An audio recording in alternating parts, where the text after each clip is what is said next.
Bonjour et bienvenue sur la chaîne de la Liberté Immobilière, c'est Gaëtan.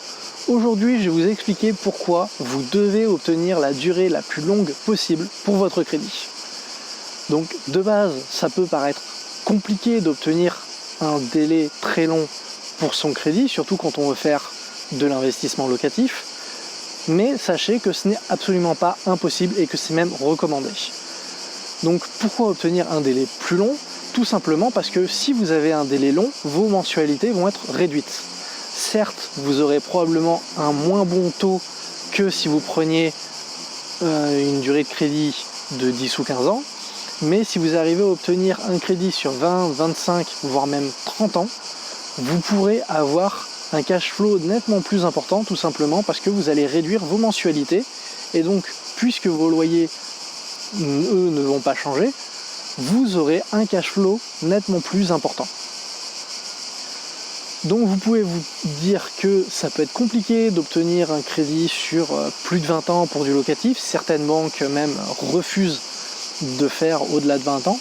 Mais sachez que c'est possible, que plusieurs banques le font. Donc n'hésitez pas à le demander. C'est comme tout, ça se négocie. Il faut savoir vendre son projet. Vous devez réussir à mettre en avant vos points forts, les points forts du bien que vous voulez acheter, de ce que vous pouvez en tirer, et derrière tous les avantages que vous allez pouvoir en retirer. Parce que certes, c'est pour vous que vous faites cet investissement, mais la banque doit être votre partenaire dans cet investissement. Et lui montrer que vous avez prévu de mettre de l'argent de côté pour pouvoir éventuellement réinvestir, faire vraiment un partenariat avec eux d'investissement, à prendre plusieurs crédits chez eux, avoir éventuellement d'autres choses comme le compte courant. Si vous montez une société, mettre le compte courant de la société chez eux, ouvrir un livret A, ouvrir un PEA, bref, que je ne sais pas quoi, mais vous pouvez vraiment tout leur vendre, tout se négocie, et vous pouvez obtenir plus ou moins ce que vous voulez. Après, derrière, il faut voir aussi le ratio entre vos mensualités et le montant des frais du crédit, parce que c'est bien de l'allonger, mais sachez juste que sur 30 ans, vous allez payer beaucoup plus de frais que si c'est sur 20 ans.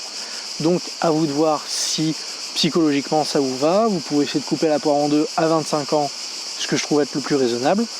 Et après, ça va aussi dépendre de votre situation. Si vous avez 50, 60 ans par exemple, demander sur 30 ans sera compliqué. Demander sur 25 peut-être aussi, mais sur 20 largement obtenable. Donc n'écoutez pas les banques qui vous diront que c'est maximum 15 ans. C'est totalement faux, vous pouvez aller même jusqu'à 30. C'est largement jouable. Surtout si vous êtes jeune, si vous êtes encore étudiant ou que vous venez de finir vos études, que vous êtes dans votre premier boulot, obtenir jusqu'à 30 ans peut être largement mis en avant et ça peut être facilement compréhensible par votre banquier. Donc n'hésitez pas à demander. Vous pouvez même éventuellement demander ce qu'on appelle un prêt gigogne. C'est-à-dire qu'en fait vous allez avoir deux crédits, un qui sera par exemple sur 15 ans et l'autre sur 25 ans. Vous allez donc avoir deux taux différents pour les deux montants que vous allez choisir, ça peut être les deux mêmes ou deux séparés, mais de ce fait vous allez avoir des frais moindres que si vous avez demandé la totalité du crédit sur 25 ans. Après derrière votre remboursement va être bien entendu lissé, pour que ce soit plus simple pour vous à rembourser, mais puisque vous allez avoir une partie du crédit sur 15 ans, le taux de crédit sur 15 ans sera nettement plus bas et donc vos frais seront nettement moindres sur 15 ans que la partie sur 25. Et donc une fois que tout sera lissé, je laisse votre banquier faire le calcul pour vous et essayer de le faire, il s'en sortira très bien. Vous pourrez avoir ainsi de meilleures mensualités et ainsi obtenir un bon équilibre entre les frais du crédit et une durée de crédit plus longue, de sorte à pouvoir rembourser moins tous les mois. Donc gardez dans un coin de votre tête le prêt gigogne. Le nom peut éventuellement changer, mais retenez l'idée que c'est deux crédits en un. En général, votre banquier retrouvera le nom qu'il y a dans sa banque. Pareil, toutes les banques peuvent le faire. Après, est-ce que tous les banquiers veulent bien le faire ? Pas forcément, parce que c'est encore des choses qui sont un peu compliquées, qui sortent de l'ordinaire. En même temps, on n'est pas ici pour faire dans le classique, acheter sa résidence principale, s'endetter sur 20 ou 25 ans pour sa maison, et en étant endetté bien entendu à 33% au maximum. Donc ici on veut vraiment des choses plus compliquées, on veut rentrer dans du concret, on veut avoir du cash flow.